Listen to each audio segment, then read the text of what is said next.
Hi, everybody. This is Abby. And Garrett. And this is Tempted Travel.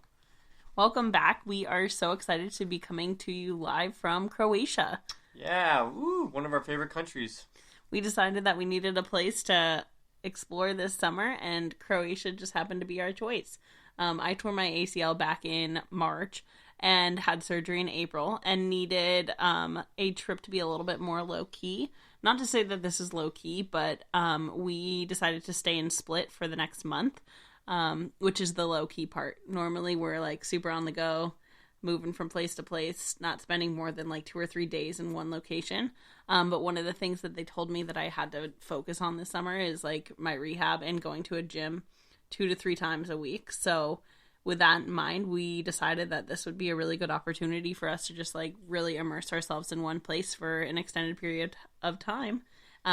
We both love Croatia, and I think that made our decision pretty easy. Yeah, I mean, this is my sixth time here. So I absolutely love this country. Probably one of my favorite countries.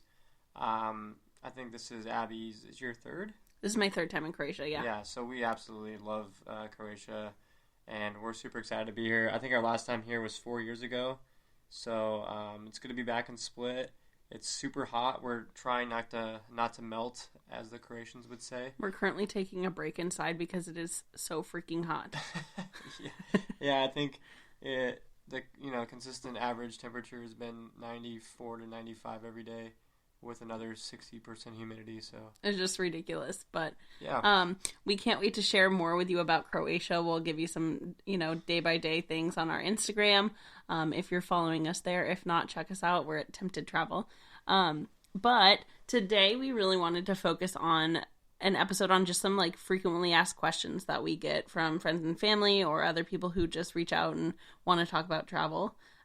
So Garrett, do you want to go ahead and start us off? All right. So our first question is, explain how you narrow your trips down and pick one place, and then how do you execute and plan for that trip? Yeah, of course. That's a good question. Thanks, guys. So I think that I don't know, it depends on the trip for sure, because in the past we've planned trips and said, we'll just go wherever's the cheapest. Yeah. And so sometimes it's dictated by flight choices and prices to get us to Europe. Most of the time it's to Europe, but yeah, we've gone to other places as well.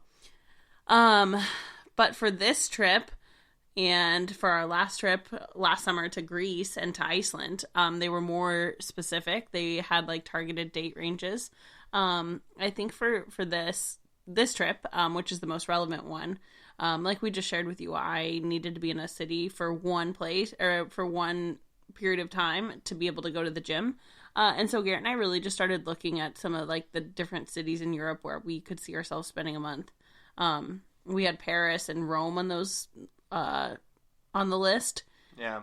And I think that we considered both of those places, and they seemed pretty cool, but just in terms of like having enough things to do for us on a daily basis, if we were going to be spending a month there, our options might have like been a little bit more limited, or like in Rome, it would be so freaking hot, and I don't know what we would do like constantly. So, well, and I think the biggest thing is in the summer, we usually try to pick, usually Europe. That's our main focus in the summer.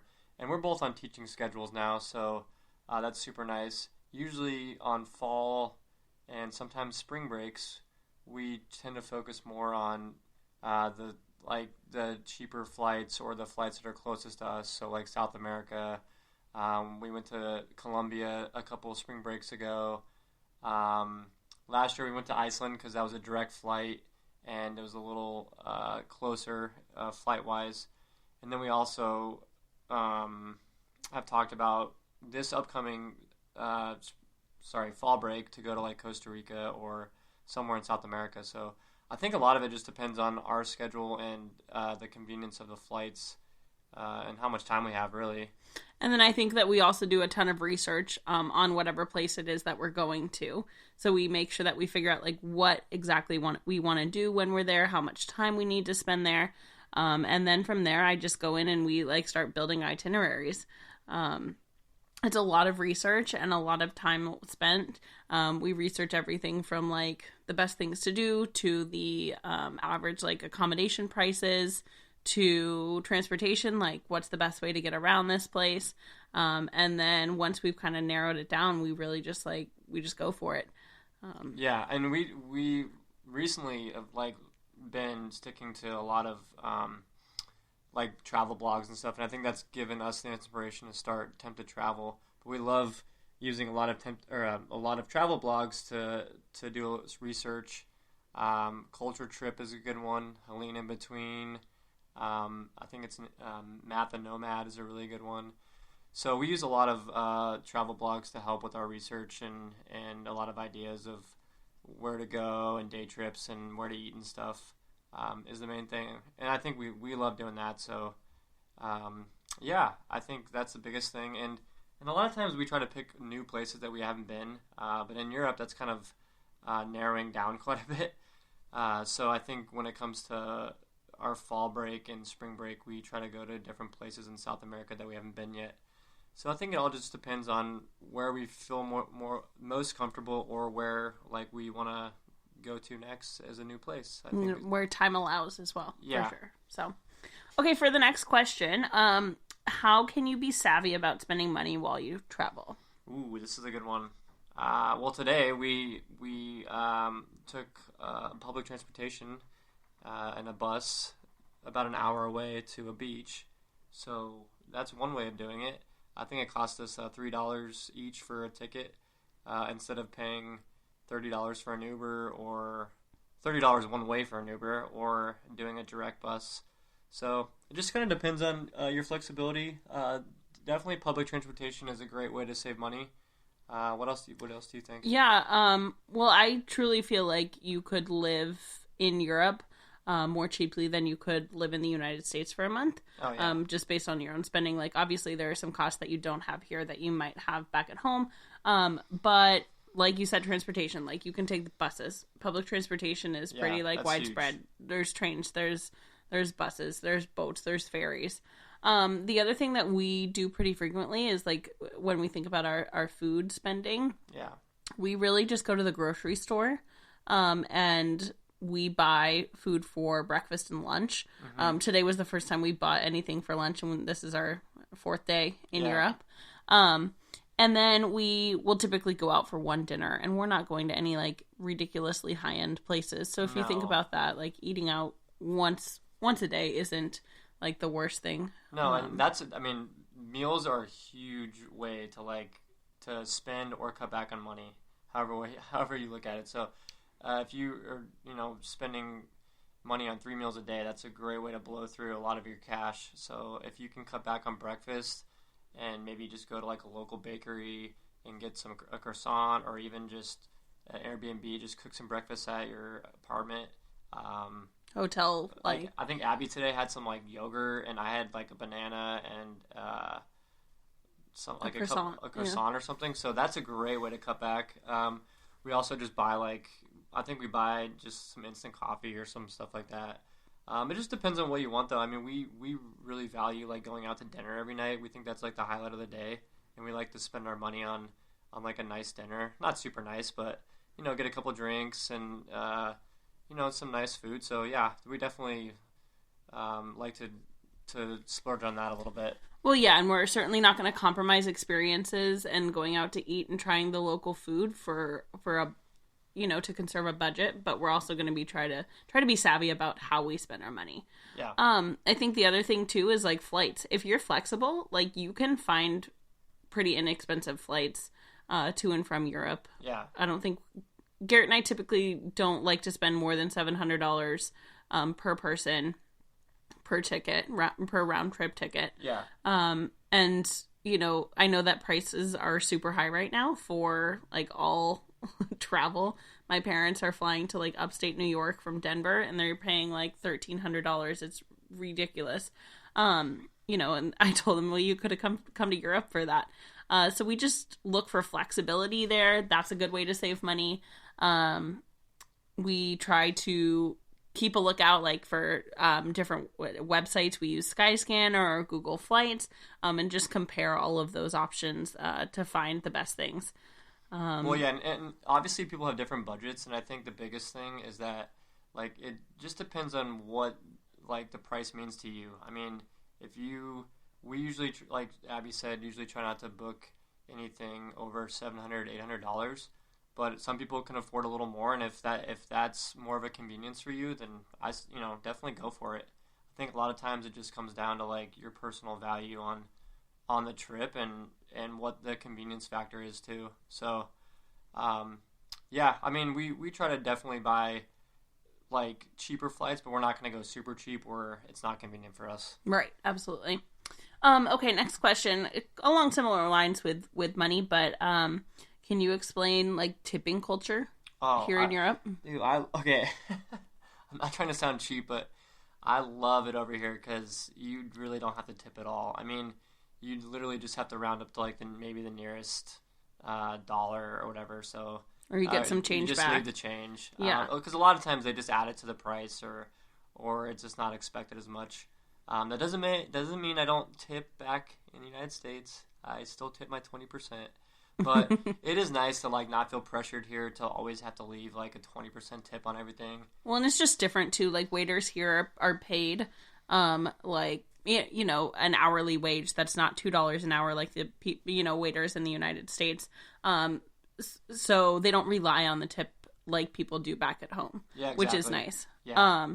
Yeah. So that's another plus, and especially something to consider when you go out to eat too. Like you're spending money on food, but when you get the bill, like you're paying for the exact prices on the menu. Yeah, and a lot of times you're paying with like foreign money, so you don't have to be nervous about having to like tip another 10 or 20 euros or whatever. Figuring out the conversions. Yeah. Yeah. So the tax is included in the price of the food, so yeah. You know exactly what is coming on your bill. But a lot of times you might not get the same standards that you do in the United States.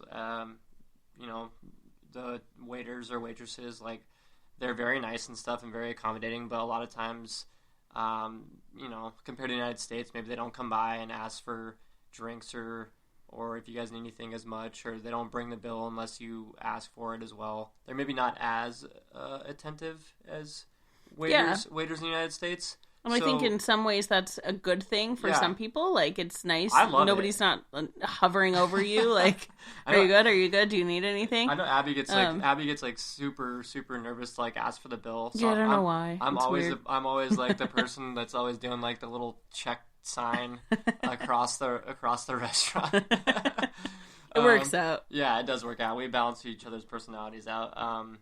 Because I have no shame whatsoever. So, I have a lot of it. Yeah, but it just depends on like how comfortable you are eating out. But usually it's really nice because you don't have to like worry about that type of stuff. So also on eating out, like one of the biggest things is that we've experienced here is like where you can use your credit cards, or is it mostly cash? Most of the times when we travel, we definitely try to be prepared on bringing enough cash, because you never know. Like, that is something that we've run into multiple times. Even in like Asia and stuff, like definitely having American money on you too will help get you out of a bind or something. But here in Europe, like especially in Croatia, it's probably 50-50 on places that take credit cards or if they only take cash. Right. So, and I think that Europe is like starting to be a lot more welcoming to credit cards. When I studied abroad, like you couldn't use a credit card hardly anywhere. You had to have cash. And now that's definitely not the case. I would say like Western Europe is certainly more like credit card friendly. And Eastern Europe and maybe other places that aren't necessarily on the euro maybe tend to be a little bit more focused on like the local currency. But when you do take out money from an ATM, one, make sure you bring your debit card, obviously. But two is make sure that you are checking the transaction fees. Never take it out like in the when it says convert to US dollars. Don't do that either, because it charges you a little bit more. And then our philosophy around like taking money out of an ATM is to take out like as much as we think we're going to need for a long time. Because they will sort of hit you with those foreign transaction fees. Mm-hmm. A lot of credit cards don't have them, but sometimes it's the bank in Europe that charges that fee. Yeah. So just have that in mind so that when you go and pull out $100 or something for a couple of days, and then you need $100 the next couple of days, like I would just recommend maybe taking out a couple hundred at a time so that you don't have to pay a lot more for that. Yeah, and definitely, like, I would definitely just take out cash, like, at an ATM.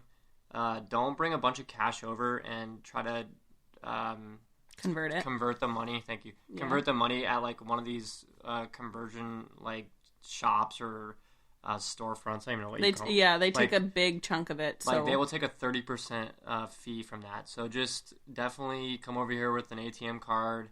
Don't stress about it. You can go to a local ATM, like right in the airport if you want. Might be a little more, but like, and just get the local currency through your ATM. Yeah, and that's definitely the way to do it. Good idea to give your bank a heads up just so they know and so that they're not concerned when they see transactions, in other countries. Yeah, definitely. Mm-hmm. But we always bring cash on you for sure. And most of the time you should be good with credit cards, but yeah. Just good to have.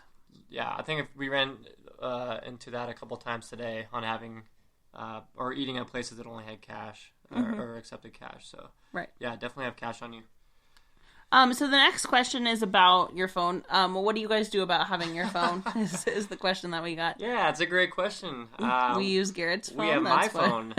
Okay, so anybody out there who has T-Mobile, stick with T-Mobile. It is the best when it comes to traveling abroad. I mean, if you don't like it in the United States, that's one thing, and I would just deal with it because once you go abroad, I have a foreign. I think T-Mobile just has a foreign like plan that that's built in that you can just have unlimited data in most places, and I think over 200 countries. Yeah, so Garrett's literally had service everywhere we've gone. Like literally every trip we've been on, it's like just turn off Abby's phone and then just use mine the entire time. Yeah, so it's been super nice. We're definitely lucky to have that. I would say that like it's definitely beneficial probably to have at least one phone that works. There's also a ton of different international plans, or you can get like a SIM card, or you can get an eSIM card, which I think is an app. And it will automatically like give you a plan for having data wherever it is that you go. But for me, I just use Wi-Fi, which is great because I can do everything. I used to not be able to text people that didn't have an iPhone, but for some reason it's like it works now, which I'm grateful for. But I think that good old Apple. Yeah, I know. iPhone for sure is the way to go when you're traveling abroad. It's just like the easiest way.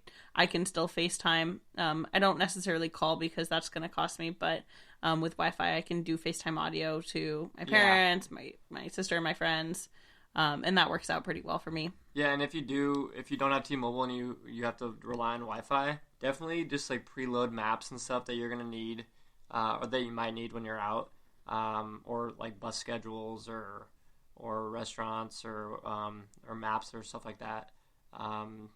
But other than that, yeah, I mean, most places nowadays, like any coffee shop or restaurant, they're gonna have their own Wi-Fi, so you can always stop in and get like a coffee or something and just reload your maps or something. So, yeah, absolutely. I mean, we usually even when we don't have my phone or have to rely on Abby's phone, it usually works out fine. It's never too big of a deal, for sure. Mm-hmm. So, yeah. Okay, so the next question, what is the biggest culture shock for you? Oh, gosh. And there's like tons of different culture shocks coming to Europe. Going other places as well. We should definitely talk about like the world, though. I think I know your answer on this. The world or just Europe? Oh my god, I think I was. Correct me if I'm wrong, but your biggest culture shock was when we flew from Madrid to Thailand, and you got off not right off the plane, but we were in Phuket for like the first 48 hours. And it was your first time to Asia, and you just did not know what to think. No, that was absolutely my biggest culture shock. We were walking around the streets of Phuket, and There's just a lot going. I, mean, I would just say they were making a bunch of ping pong noises. If people know if they know what that means, maybe we'll do an episode on that one. But there was a lot of it's a little scarring, so maybe not. Asia is an amazing place, but it can be a lot of culture shock when you go to if you've never been to Asia before. And Abby, I remember she looked at me and she's like, "Did we make the right choice in coming here?" Like. Luckily, it got better. Yeah, Phuket was not my favorite place. I will absolutely say that with confidence. The whole trip was amazing, but it was right after like a year in Spain, so we we'd never been like used to the culture at all, or never experienced it. So I know I have a few friends out there that can agree with me on that one. But it was an amazing trip. But I think that was your biggest culture shock. It absolutely was. But like for the purpose of like talking about Europe too.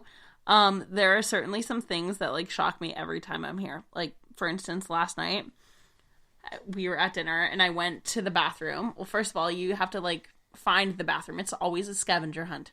Like, where is the bathroom? Well, luckily, like people that know me, like I always have to go to the bathroom. So if you ever travel with me, like Garrett's going to be the first one that's going to be the scout. I'll be the scout. Like I have no shame in like going to ask the way somebody where the bathroom is. So, but gosh, the bathrooms in Europe for me are always just like shocking. So it's like, okay, you have to go up 3 flights of stairs and crawl through this little closet, and there's the bathroom, or like it's all the way in the basement to the left. Yeah. Last night I went into the bathroom. It was like behind the bar. You had to walk behind the bar, back by the refrigerator, close this tiny ass closet door. And then I swear when I was squatting down, my hair almost went into the fucking urinal. Like, it was so tiny. I, like, moved my elbow a little bit to the right and knocked the toilet paper sideways. Like, I don't know. Yeah, I mean, they're definitely they're not like your typical, Applebee's bathrooms, right? They're like these tiny little restaurants, and a lot of them are just put it wherever the heck away. They can find it. Yeah, like find space. It's pretty funny. Also, like with that, a lot of places in Europe you can't flush toilet paper. Yeah.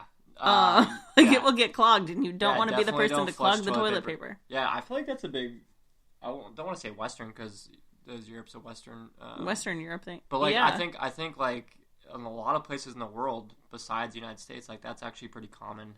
Like, you just don't flush toilet paper. They just have, like, really old sewage systems that can't handle the paper. And so often there will be, like, a little trash can nearby that says, like, please don't throw any paper in the toilet paper, or into the toilet. And obviously, like, there are times when I just forget, and then I pray that I don't clog the toilet, because that's embarrassing. But, whatever. I feel like that's always shocking to me. Yeah.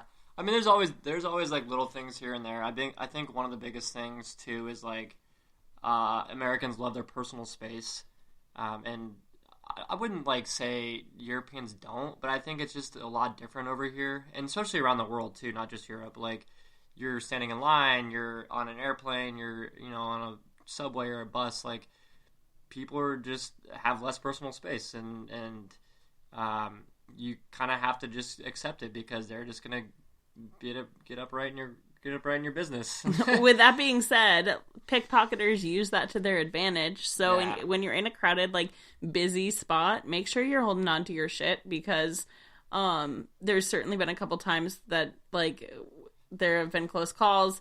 In Barcelona once, Corinne, when she got her phone stolen. Corinne from the Iceland episode. We were in Barcelona and some guy tried to distract her. And like grabbed her phone out of her hand, and then he hid it, and he kind of had it like tucked away between his elbow. And I saw it, and we were both like pointing at it and yelling at him. And I just decided to be a little bit bold. I don't know, some adrenaline kicked in, and I grabbed the phone from him, pushed him, and we just sprinted down Las Ramblas in Barcelona. But like, just be aware of that, like along with the personal space thing, like. It's very common for you to brush up against somebody. It's not that big of a deal, but like pickpocketers do that intentionally so that they can, get whatever it is that they want from you. So just be aware. Yeah, definitely be aware. Pickpocketing, I mean, that can be anywhere, but that's a big thing with traveling too, is just be cautious of like all your personal items, where you put. I know some people use money belts.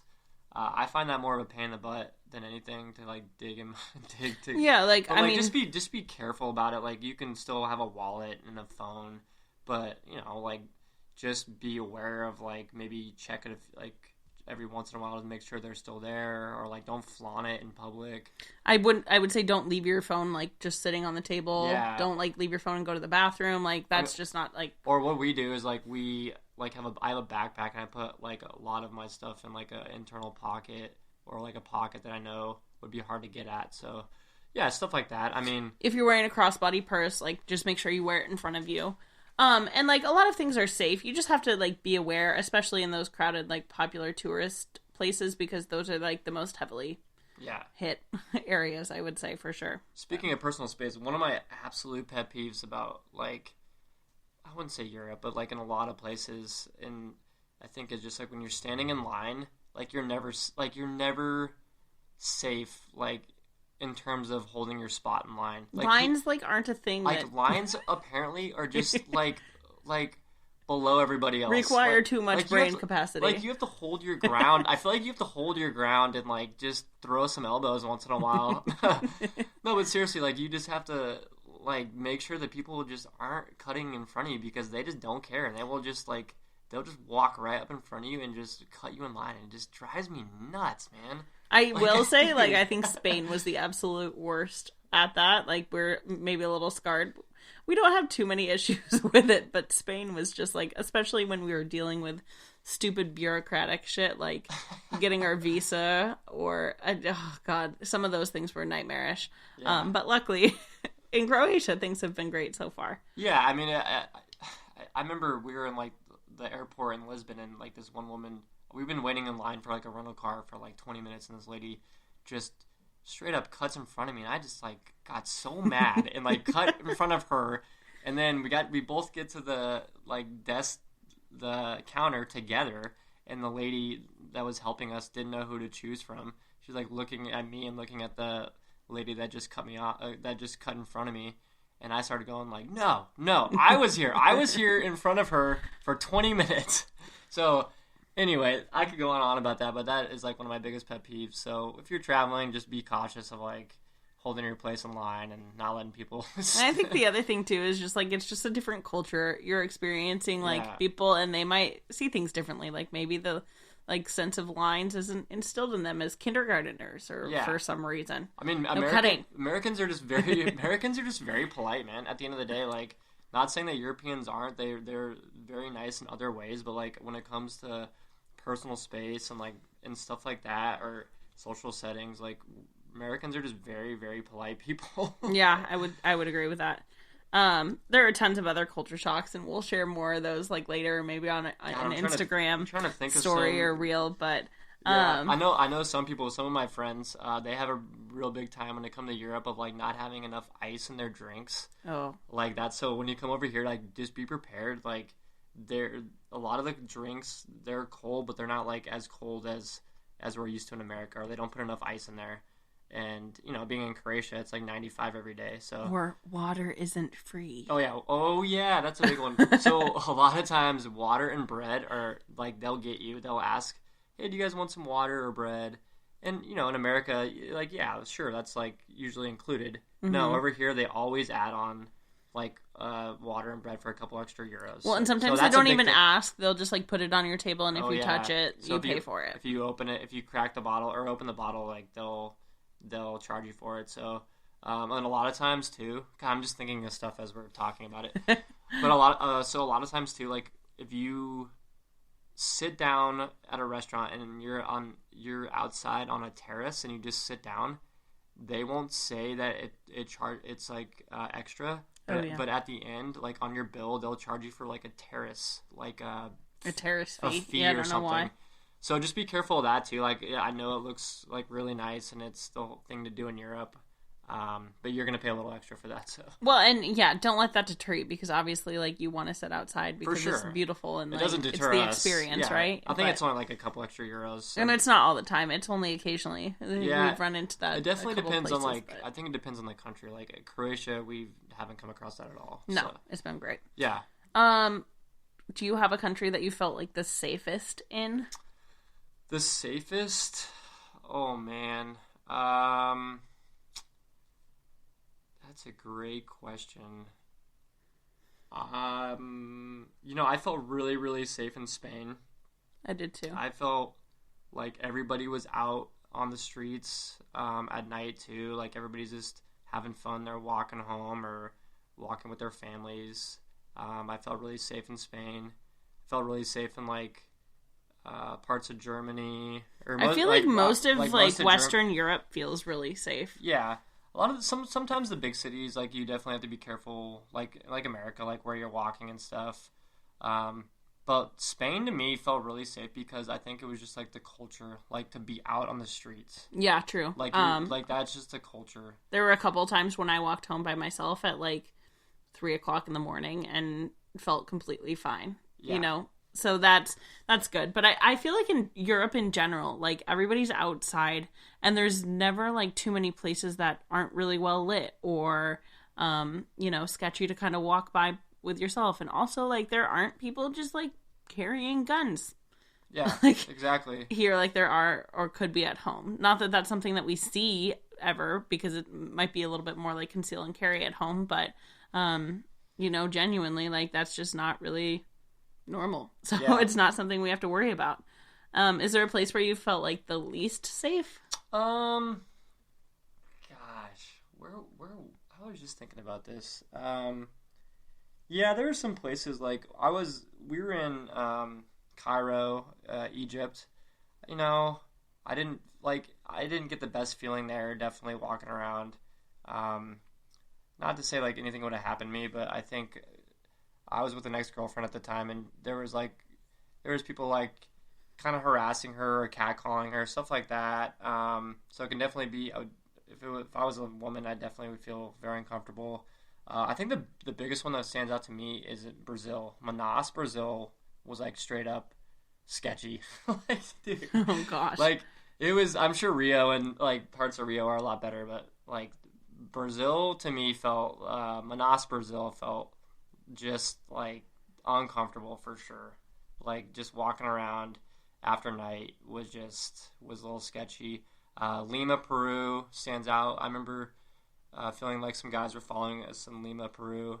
Some of the South American cities and countries, I definitely would say felt a little more less safe than most of Europe. Yeah, and I felt safe in Asia. I felt safe in Asia too. Yeah, I feel like Asia kind of had the same like thing about like being on the streets and like having fun and walking around like Europe did. So I would definitely say more like South America and stuff like that. Yeah, definitely. I think for me, like there's not really like places that have made me feel unsafe, just like circumstances or like things that have happened that sort of made me feel unsafe. Like I felt unsafe at like when we went into downtown Vienna on New Year's Eve. Like that didn't feel safe, but like walking around Vienna during the day, I was completely fine. I think it's just like whatever's going on. There were a ton of people all over the streets, and actually some people even warned us about like going down to the main square of Vienna for New Year's Eve, and we probably should have listened to them a little bit better. But no, I mean, I haven't felt unsafe anywhere in Europe, I wouldn't say. There are just some like circumstances that, maybe might not be the safest feeling. Yeah, definitely. Yeah. I mean, you can like go anywhere, in the world and go to good places or try to stay away from the bad places like of each city. So yeah. But yeah, I would definitely say most of Europe feels pretty safe to me, honestly. Yeah. So the next question, when you're packing or preparing for your trip to Europe, like what type of clothes do you bring? I bring all of them. Oh my gosh. This is a great question. Whoever asked this is a great question because we just went through this whole thing. Okay, Garrett carried my bag. I pack very light, like especially if we're going to Croatia where I didn't bring a jacket. I brought maybe like a little hoodie or something for the plane.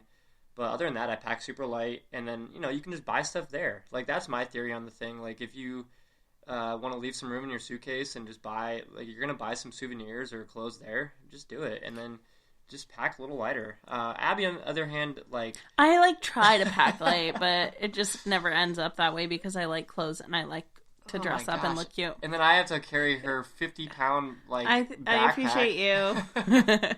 And then I get yelled at by Scandinavian Airlines for having too big a carry-on. This did happen. But yeah, definitely. I think in general though, we always try to pack like, or at least I do, a little lighter, and then just like buy stuff or get stuff there if you need to. Honestly. Yeah. Well, the other thing too is like when you're coming to Europe, I would certainly keep in mind that like athleisure isn't really something that people wear around. Like if somebody is going for a run or going to the gym to work out, like absolutely, but in terms of like going to the grocery store or like just going for a walk around, like people actually dress up and wear nice clothes and like look nice and look presentable. A lot of their life is lived outside of the home, and I truly feel like they like want to present themselves in like a respectable way, and they just don't really wear like, you know, leggings or shorts and a t-shirt. Yeah, I definitely feel like people dress up a little more when they go out in Europe, for sure. Yeah. I definitely, I think I try to pack, like, just depends, but like usually 2 pairs of pants, 3 or 4 pairs of shorts, and then a lot of just t-shirts or like button-down shirts going out. Guys have it easy. Guys have it easy. I think I brought literally my running shoes and flip-flops to Croatia. That's impressive. And I think I was just going to buy some shoes here. We'll figure it out. Yeah. So, but yeah, I mean, always, I think our biggest rule of thumb that we can take away from this question is, like, just don't overpack. Like, just underpack and then just buy some stuff there. And, like, you'll have a souvenir. Or if you don't need it, you don't need it, and it's great. It's fine. Yeah. Most of the times you don't need what you think you do. Remember that. Right. True. So the next question, how do you get around, or what's your favorite way to get around? Oh, so this kind of goes back to our first question a little bit, but I think it just comes down to convenience. Like, if we definitely find ourselves using Uber a lot, I know it's not the cheapest thing. Like we said, we like to use a lot of public transportation. I think that my favorite way to get around is just renting a car. Yeah. Like, I feel like it grants us so much freedom.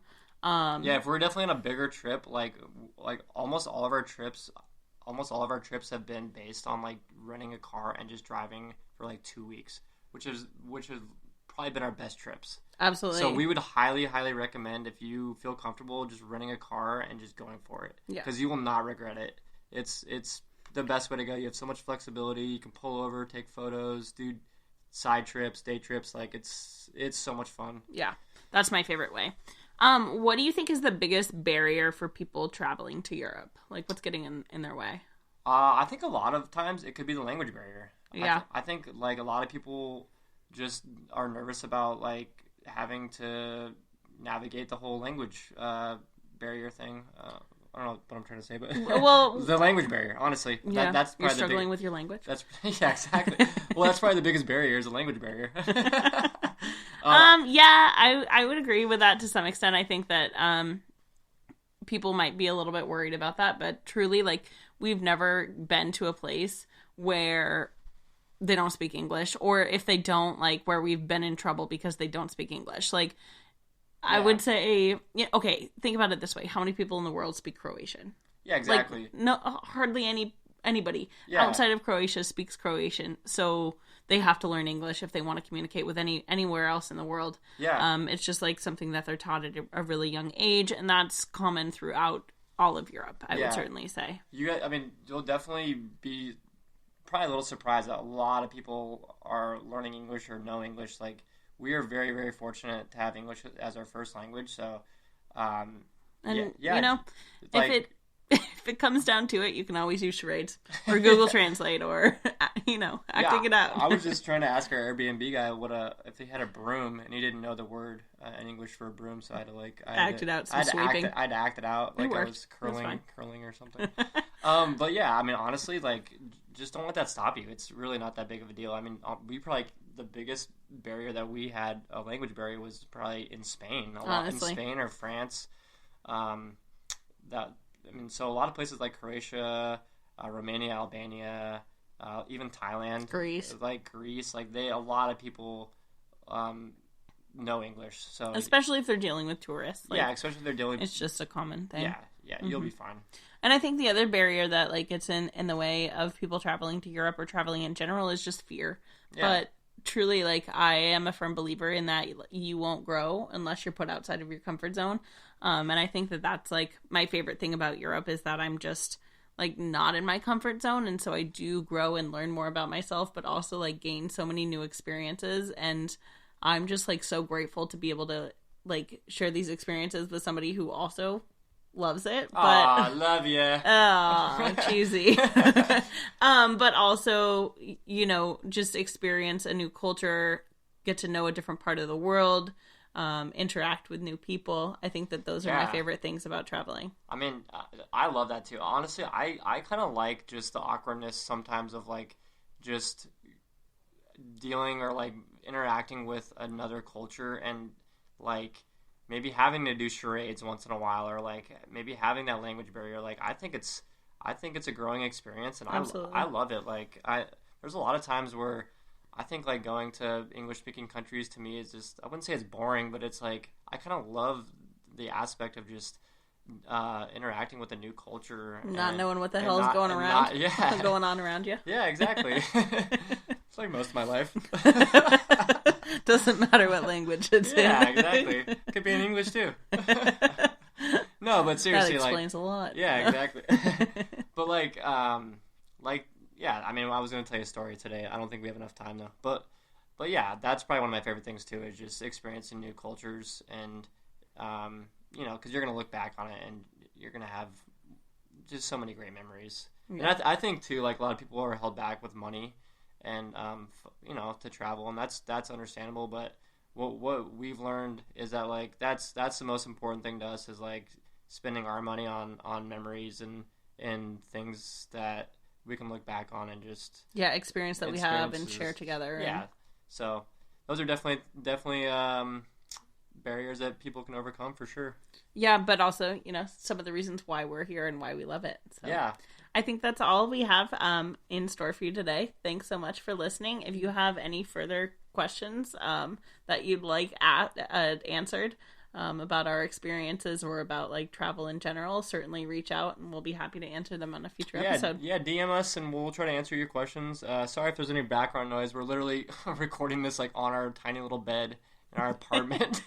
There's no air and I'm sweating. Yeah, so like if you hear any background noise, it's probably us like moving around or something. So but yeah, we'll definitely keep you guys updated on Croatia more, and we'll have a few more stories the next time we get on air. So awesome. yeah, thanks for tuning in. Thanks guys.